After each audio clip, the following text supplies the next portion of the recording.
Bonjour à toutes et à tous, très heureux de vous retrouver sur lephocéen.fr pour une nouvelle émission de l'OM au café. On va passer une heure ensemble pour débriefer un petit peu l'actu de l'OM. Le match d'hier de l'Olympique de Marseille contre Valence. On va un petit peu tirer les enseignements de ce match-là, même s'il ne faut pas forcément s'enflammer un petit peu sur cette prestation dans le positif comme dans le négatif, mais ça va être intéressant de faire un petit débrief là-dessus. Et puis on se fera un petit décryptage également sur on va regarder un petit peu ce qui manque encore dans cet effectif avec le mercato qui s'est un petit peu enflammé là ces derniers jours. Et pour rentrer dans cette émission et pour débriefer toute cette émission ensemble, on est avec Romain Canutier également. Salut Romain. Salut Slim, comment ça va ? Bah écoute, très très bien, au retour des vacances, et très heureux d'être de retour sur les émissions. Et donc on commence tambour battant avec ce match là hier qui a eu lieu. Déjà, toi, un petit décryptage rapide de ce match-là. Honnêtement, c'est pas incroyable, c'est-à-dire que on est tous pareils, je pense, c'est-à-dire qu'on est tous en manque d'Olympique de Marseille. Donc le mois de match de préparation... je sais pas toi, mais moi dans la journée, je me suis dit putain, ce soir il y a match. Mais pareil, c'est ça. Je me suis chauffé. Et après, une fois que je l'ai regardé, je me suis dit waouh. Et en fait, tu es là à te dire c'est ça ce spectacle. Et d'ailleurs, je vois, parce que tu as le chat Twitch aussi sur le match. Et tu as des gens pour te dire c'est ça. Mais un match de préparation, c'est toujours ça. C'est juste nous. La faute, elle n'est pas à mettre sur les joueurs, sur l'OM, sur ce que tu veux. La faute, elle est sur nous. On se met le feu pour rien. C'est clair. Parce qu'on est comme ça, on est un peu foufou. Et en vrai, écoute, j'ai envie de te dire, c'est normal. Je m'en suis fadé. Après, j'ai repensé, j'en ai discuté avec Maxence après le match. On en a vu beaucoup des matchs de préparation. C'est pas souvent, c'est loin d'être aussi abouti que ce qu'on a vu hier en termes de jeu, de position. Là, on sent que tu es en année 2.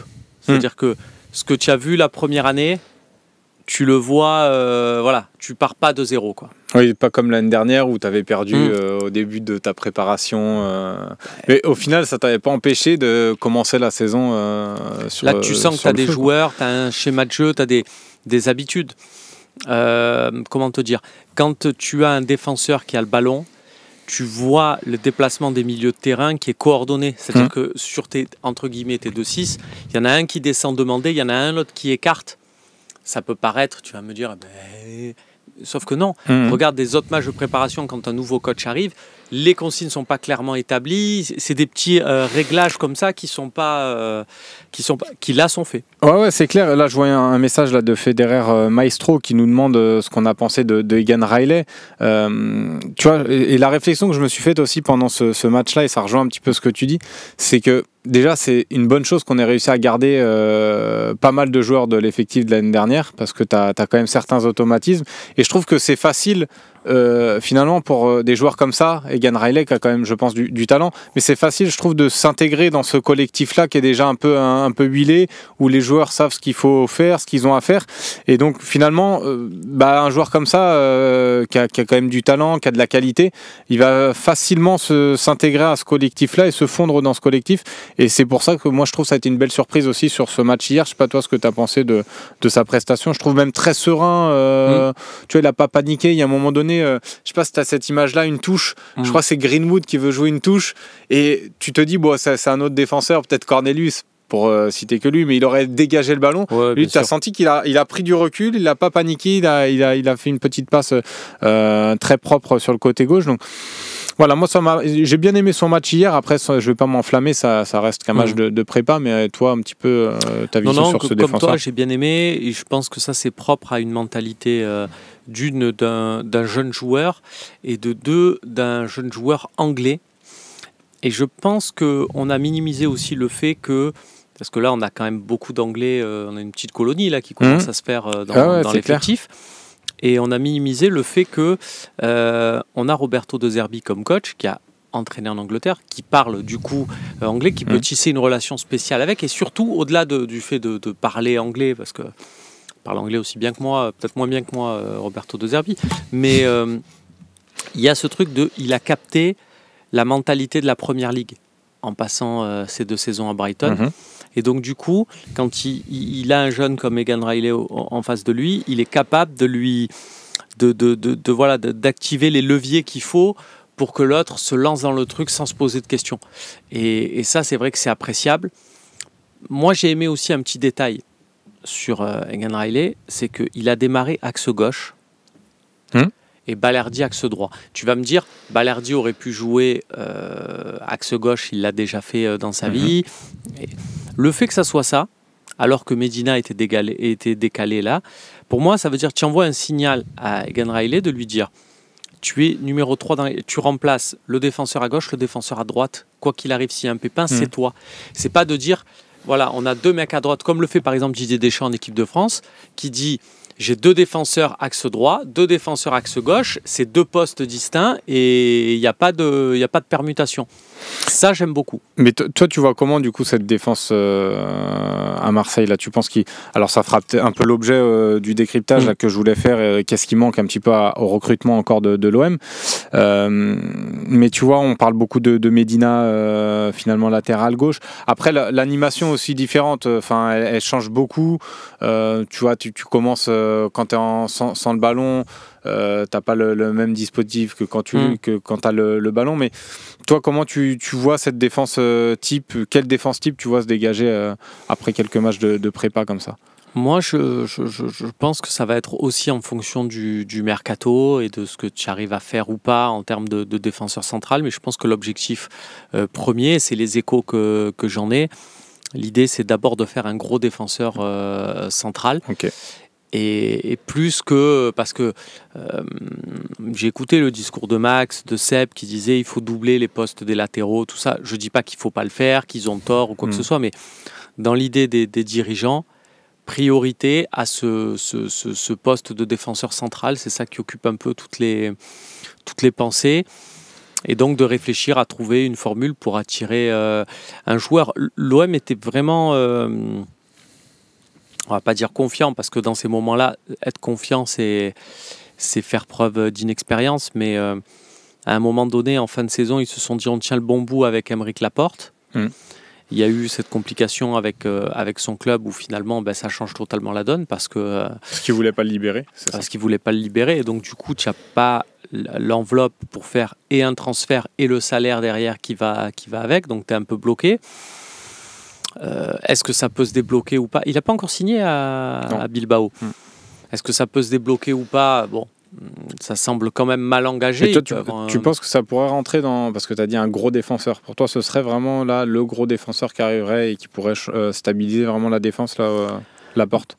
L'idée, c'est de faire un central gaucher. Donc on est vraiment dans cette idée-là. De se développer avec une défense avec un Medina qui serait plutôt considéré comme un latéral gauche. Ok. Voilà. Parce que moi, tu vois, en fait, ce qui va me manquer, et j'ai lu beaucoup, que ce soit sur les réseaux, que Garcia, ça pourrait suffire en doublure.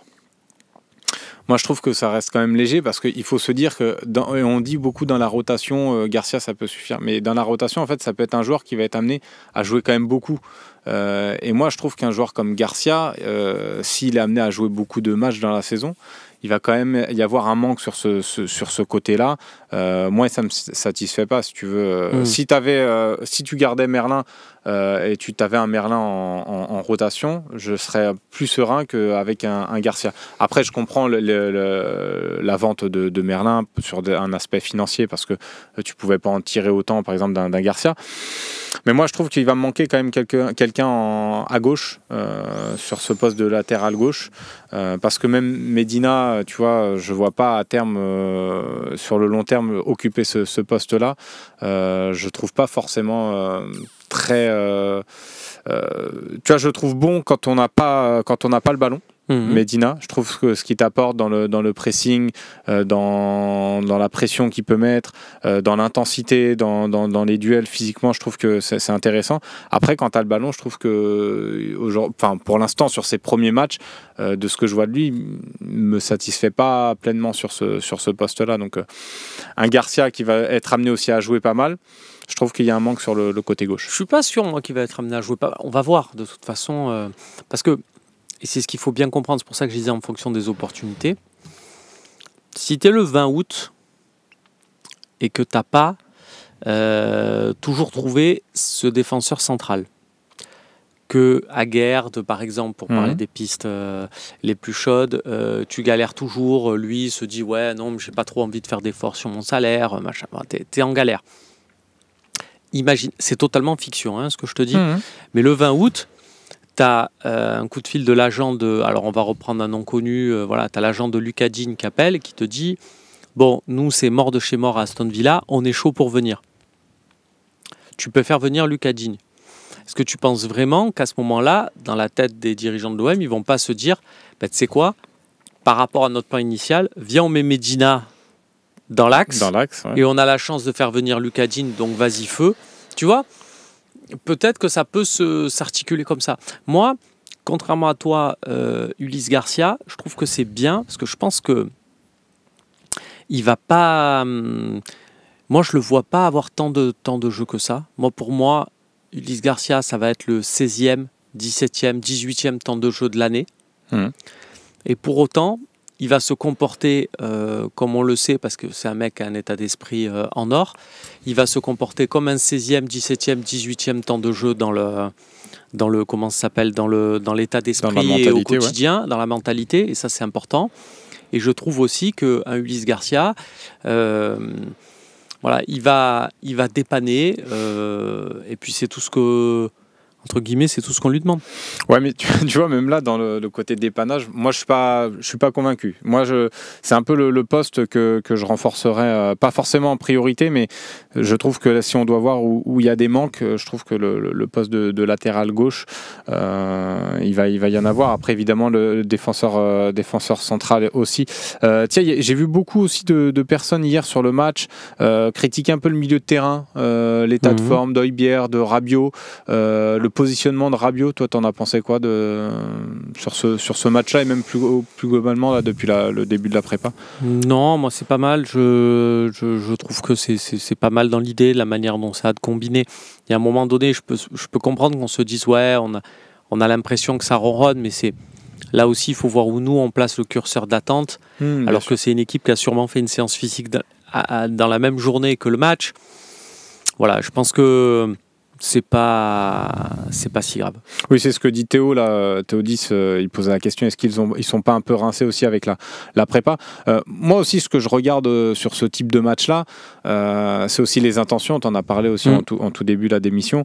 Moi, c'est ça ça m'a beaucoup plu. Les intentions déjà dans le pressing, les attitudes aussi des joueurs, ça c'est important.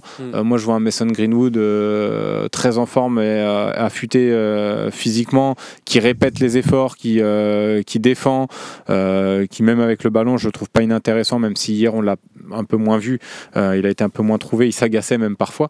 Même dans les ressorties de balles, alors il y a eu certaines prises de risques, j'appellerais même pas ça des prises de risques, mais il y a eu des erreurs un peu techniques. Alors Balerdi a dit que c'était un peu lié au terrain, est-ce que ça peut être une cause, on peut l'entendre, mais il y a eu quelques erreurs techniques, mais je trouve que dans les intentions, moi ça m'a plu, et tu disais, je trouve qu'il y a des joueurs qui savent ce qu'ils ont à faire sur le terrain, et je trouve qu'on a gagné du temps déjà en conservant beaucoup d'éléments de la saison dernière et en gardant évidemment le coach avec ses principes de jeu. Donc je trouve que moi je suis pas forcément inquiet de la prestation que j'ai vue hier, parce que j'ai vu certains messages sur la seconde période où certains s'agaçaient un peu, qu'on n'ait pas battu cette équipe de Valence, qui est une équipe en difficulté dans leur championnat, etc. Moi je trouve que ces matchs de préparation là, son nom l'indique, ça sert à préparer aussi le début de saison, et je trouve qu'on l'a bien fait hier. Moi j'ai été plutôt rassuré par rapport à ce que j'ai vu, et après la baisse de régime en seconde période, je trouvais ça normal par rapport à aussi la préparation physique qu'ils sont en train de faire. Donc moi je suis pas forcément inquiet par rapport à certains messages que j'ai pu voir aussi sur les réseaux sociaux. Moi je suis plutôt même confiant sur le début de saison de l'OM. Tiens, il y a Steph Wem qui parle de Harit. J'ai bien aimé l'entrée de Harit. J'ai vu contre Gérone, il avait fait beaucoup parler de lui. Qu'est-ce qu'on en fait d'Amin Harit là? Moi, Amin Harit, je trouve que c'est dans cette configuration-là, c'est-à-dire qu'autant l'an dernier, quand on était passé donc, sur ce 5-2-3, il servait à rien. Voilà, concrètement, tu le fais rentrer en fin de match sur un côté et c'est la seule configuration que tu as. Autant là, je trouve qu'il est intéressant l'état parce que tu n'as pas encore Aubameyang, tu n'as pas encore Pechao, tu n'as pas encore Timothy Weah. Donc c'est intéressant d'avoir un Harit qui pour moi est peut-être un joueur que tu places en numéro 10. Moi, Harit, je le trouve très intéressant quand il est numéro 10. J'ai envie de te dire, tous les mecs qui sont techniquement un peu dans son registre te diront que c'est leur poste préféré, évidemment. Tu es numéro 10, tu as une bombe à gauche, tu as une fusée à droite et tu as un avant-centre, machin. C'est régalade. Mais si tu regardes bien, prends le début de saison dernière, les stats, parce que c'est souvent ce qu'on vient de dire sur Harit, les stats. Prends les stats de Harit de la première à la 9e journée, là où il a été titulaire, entre guillemets, c'est plus que satisfaisant. Il marque, il fait des passes décisives. Il obtient des pénaltys. C'est le joueur un des joueurs les plus décisifs de l'OM, derrière Greenwood évidemment, mais je crois que c'est le deuxième à ce moment-là, avec Luis Enrique. Après, il a totalement disparu. Voilà, on sait l'expulsion de Paris, son mollet, le changement de schéma, et du coup, il n'avait plus du tout sa place. Là-dedans, il est intéressant, mais j'oublie pas que Harit, il est top 10 dans tes salaires, et il ne sera pas top 10 dans ton équipe. Donc si à un moment donné, les dirigeants disent il faut le faire partir, tu vois, je vais dire ouais, ils ont raison. Ouais, non, mais c'est vrai, parce que souvent on a cette réflexion-là de dire bon, on n'est pas comptable, mais malgré tout, ça doit rentrer en ligne de compte et dans notre réflexion aussi. Et là, sur le cas d'Harit, c'est sûr que moi, j'ai l'impression aussi qu'il le faut un peu jouer pour le montrer peut-être un peu et pour faire monter un petit peu les enchères. Alors bon, je pense pas. Je pense qu'il a vraiment cette capacité et c'est ça qui est intéressant. Et c'est pour là qu'il faut, entre guillemets, il faut pas avoir d'état d'âme quand tu gères un effectif de foot. C'est que Harit, il a cette capacité aussi de valoriser les joueurs qui sont autour de lui. Donc, ça peut être intéressant à un moment donné de le mettre à ce niveau-là. Maintenant, non, l'idée, je pense quand même, ça reste un départ. Il n'est pas dans le plan parce que là encore, je t'ai dit, tu regardes l'effectif d'hier, rajoute Aubameyang, rajoute Pechao, rajoute éventuellement Timothy Weah. Plus trop de place pour un joueur comme ça. Même si c'est un joueur qu'on n'a pas forcément dans l'effectif, enfin un profil de joueur qu'on n'a pas forcément encore dans l'effectif. Enfin, il est un peu seul là-dedans. On va passer à la première coupure pub de cette émission. On a fait un petit peu de rap sur la première partie, on va empiéter sur la deuxième, mais c'est pas très grave. La première coupure pub et puis on se retrouve juste après. Il y a l'Olive qui dit je crois qu'il a eu largement sa chance à Harit. Tiens, Guiri en 10 ou Aubameyang, ça se tente. Théodis qui nous dit ça. J'ai l'impression que toujours les débats sur Guiri, on veut l'enlever de cette position numéro 9. Alors que moi je le trouve plutôt intéressant sur ce poste-là. Et encore hier, alors je trouve qu'il n'est pas toujours très bien servi, ou en tout cas il n'a pas toujours les ballons, il n'est pas toujours trouvé dans les bonnes dispositions. Mais je trouve que dans son volume de course, dans les courses qu'il peut faire, tu vois, il y a une ressortie de balle en première période qui m'a marqué, c'est Murillo. On l'a déjà pas mal fait la saison passée, ce type de ressortie de balle. Ça nous avait permis de marquer un but à Lille, notamment contre Lille au Vélodrome. On trouve Murillo sur le côté, c'est Rouli, je crois qu'il le trouve. Et Murillo, limite passe aveugle, mais parce qu'il savait déjà qu'il y aurait cette course de Minguiri qui vient décrocher bas. À Minguiri, dos au jeu, qui est aussi très bon dans ce registre-là, avec une belle qualité technique, qui arrive à dévier. Et dommage, après il y a eu une erreur technique, on n'a pas réussi à emmener l'attaque jusqu'au bout. Mais tu vois, je le trouve quand même intéressant dans ce poste de numéro 9. Et j'ai du mal à comprendre pourquoi à chaque fois, il y en a qui veulent le voir à gauche, il y en a qui veulent le voir en numéro 10. Numéro 9, il est quand même bien comme ça. Je trouve aussi. Donc, je suis totalement de ton avis. Le truc aussi, et il faut faire attention dans ce schéma-là, notamment peut-être en Ligue des Champions, sur des matchs où on risque d'être intimidé. Je ne dis pas forcément les matchs face au gros, parce que ça sera le cas. Si tu te déplaces au Nou Camp, il y a un moment donné où tu vas avoir un réflexe de jouer un peu plus bas. Tu vas forcément avoir un peu, à un moment donné, ce doute-là. Moi, j'ai peur qu'on se retrouve des fois dans des schémas à trop ronronner, avoir un Guiri trop isolé devant parce que les mecs sur les couloirs vont être occupés à défendre un petit peu. Tu vois, c'est bête ce que je vais dire. Pour moi, ce qu'on met en place, c'est un 4-3-3. C'est pas un 4-2-3-1. C'est-à-dire que les mecs sur les côtés, Rowe et Greenwood, et d'ailleurs on va parler de Rowe parce que j'ai vu qu'il y a plein de messages sur Jonathan Rowe. Pour moi, c'est des attaquants. Ils sont avec Guiri. Ils sont pas au milieu de terrain à la hauteur de Rabiot. C'est un détail. Pour moi, c'est super important. Il faut vraiment considérer ça. C'est un peu ce qu'on avait à l'époque avec Jano Fernandez, quand il y avait Pagis, Nyang et Maoulida. Tu as 3 attaquants. C'est pas des milieux offensifs gauche, milieu offensif droit. Mais d'ailleurs, moi, ce qui m'a manqué un peu hier sur le match, alors si on veut être un peu tatillon et tout, c'est manque de présence, je trouve, des fois dans la surface de réparation sur nos actions offensives. Totalement. Un petit peu, je trouve que ça, c'est ce qui a manqué. Pub fini, on va passer à la deuxième partie. On va voir un petit peu ce qui manque dans cet effectif.